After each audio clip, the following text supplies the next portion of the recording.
প্রথম কথা হচ্ছে যে আমি যদি ভুল করি তার জন্য আমি ক্ষমা চাইবো, আমি যদি কারোর সাথে অন্যায় করি তার জন্য দুঃখ প্রকাশ করবো, কিন্তু আমি যেটা করিনি সেটার জন্য আমি ক্ষমাও চাবো না, আমার দুঃখ প্রকাশ আমি করবো না। প্রথমত আমি রাজনীতিতে ভুল করিনি, আমরা গণ অধিকার পরিষদ ভুল করিনি। আমরা বলবো আমাদের দেশের সোসাইটির ওইভাবে তৈরি হয় নাই বিকল্প কিছু গ্রহণ করার জন্য। সোসাইটির মধ্যে সুবিধাবাদী চরিত্রটাই বেশি, সেটা 5ই আগস্টের আগেও দেখেছি, 5ই আগস্টের পরেও দেখেছি।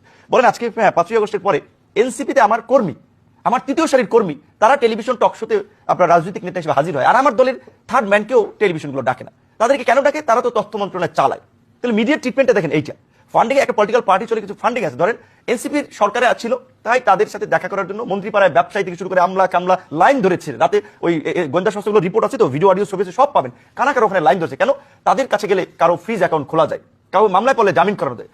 তো আমি তো প্রথম হচ্ছে এই অন্যায়টা আমি এটা করবো না, দ্বিতীয়ত হচ্ছে আমার এই ক্যাপাসিটিটাও নাই। তো এই যে বলে যেটা তেল মাথায় সবাই তেল দেয়, খালি মাথায় কেউ তেল দিতে না, পারলে এই চুলো উঠাই নিয়ে যায়। তো এই যে আমাদের আহমেদ সফার যে কথা বলছে, বাঙালির সুবিধাবাদী মধ্যবিত্ত চরিত্র, এই দেশের মানুষ সোসাইটির সময় পাওয়ারের সাথে থাকে, ওইদিকে তেল মারতে থাকে। তাহলে আমার তো পাওয়ার নাই, মাসেল পাওয়ার নাই, আমার আন্দোলন সংগ্রাম। হ্যাঁ আসলে ভাই আপনি যা করছেন ভাই, আপনার প্রতি আমরা কৃতজ্ঞ, চালাই যান ভাই। তো আমি বলি আসলে আমার পার্টির সাথে যুক্ত, আমরা একসাথে পার্টি করি, আমরা পরিবর্তন করি। ওইখানে ভাই আমরা একটা চাকরি করি ভাই, ছোটখাটো একটা ব্যবসা করি, ঝামেলা জলার মধ্যে জড়াইতে চাই না। তো এই সুবিধাবাদী চরিত্রের কারণে এই দেশে 50 বছরের বিকল্প রাজনীতি দাঁড়ায় নাই।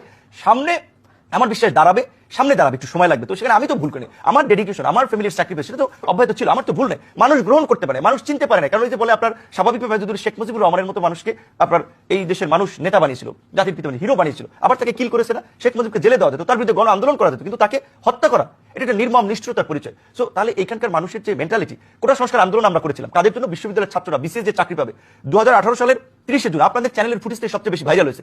লাইব্রেরির সামনে ফুটবলের মতো আমার ছাত্রলীগের 30 থেকে 40 জন নেতাকর্মী মেরেছিল। ওই লাইব্রেরিতেই 1 থেকে 1,500 শিক্ষার্থীরা পড়তেছিল। 30 থেকে 40,000 শিক্ষার্থী যদি তারা হই করে লাইব্রেরি থেকে বের হতো, ছাত্রলীগের নেতাকর্মীরা ক্যাম্পাস ছেড়ে পালিয়ে যেত জুলাইয়ের মতো, কিন্তু তারা তো বের হয় নাই। তাদের এই সুবিধাবাদী চরিত্র, তারা ঝামেলা দেখে আপনারা যে কায়দা করে বেঁচে থাকতে চাইছে। আবার এটা ঠিক যখন ডাকসুতে 11ই মার্চ ভোটের সুযোগ পেয়েছে, তখন তারা গোপনে ভোট দিয়েছে। সুতরাং ওই যে আমাদের দেশের মানুষের গায়ে কাদা না লাগিয়ে, পরিশ্রম না করে কিছু করতে চায়, সুবিধাবাদী এই প্রবণতাটা আছে। তো তাহলে এখানে বিকল্প রাজনীতি কেমনে দাঁড়াবে? আমি ফেল করলাম, আমার পরে যারা এসেছে তাদের গ্রহণ করতো, তাদের তো গ্রহণ করতে না। সুতরাং সোসাইটিকে কিভাবে গ্রহণ? বাট আমি ধরেন এভারেজ আমি আপনাকে বলতে, ভাই আপনি একটা ডাকাত, আপনি একটা দল কানা লোক, আপনি অসৎ লোক, আমি এভারেজ বলতে পারি। কিন্তু আমার যদি তথ্য প্রমাণ যুক্তি না থাকে, তাহলে এই কথাগুলো বলার তো মানে থাকে না। আমি আওয়ামী লীগের আমলে আওয়ামী লীগের বিরুদ্ধে একটা আন্দোলন সংগ্রাম করে আজকের জায়গাটাতে এসেছি। সরকারের গোয়েন্দা সংস্থা আমার পিছনে 18 মতো লেগেছিল। তারা কি আমার বিরুদ্ধে 5 পয়সার দুর্নীতি, অনিয়ম, অন্যায়, অবিচার, অনৈতিক কাজের সাথে যুক্ত থাকার একটা প্রমাণ বের করতে পেরেছে? আজকে প্রধানমন্ত্রী শেখ হাসিনার ফোনালাপ ফাঁস হচ্ছে, মন্ত্রীদের ফোনালাপ ফাঁস হচ্ছে, আমার কোন একটা ফোনালাপ ফাঁস করতে পারছে? তারপর আমাকে বিলেন বানানোর চেষ্টা করা হচ্ছে, এখনো করা হচ্ছে। কারণ এটা মানুষ মনে করে যে বিপি নূর যদি টিকে থাকে তাহলে একসময় লিডারশিপ দিতে পারবে, রাজনীতিতে সে একটা এগিয়ে যাবে। তো শেষ পর্যন্ত কি হয়েছে দেখেন, এই শেখ হাসিনার আমলে হামলা মামলা শিখেছি, এই ডক্টর ইউনূস সরকার আমলে হত্যার চেষ্টা করা হয়েছে। আমার অফিসের সামনে প্রকাশ দিবালোকে 29 আগস্ট হামলা করা হয়েছে, কিন্তু বিচার করা হয়নি, গ্রেফতার করা হয়েছিল 29 আগস্ট। শেখ হাসিনার যত দোষ, আওয়ামী লীগ ফাঁসিবাদ, তারা হামলা মামলা করেছে। ইউনূস সরকারের আমলে যে প্রকাশ্যে পুলিশের পোশাক পরিহিত কিছু লোক, আর্মির পোশাক পরিহিত লোকেরা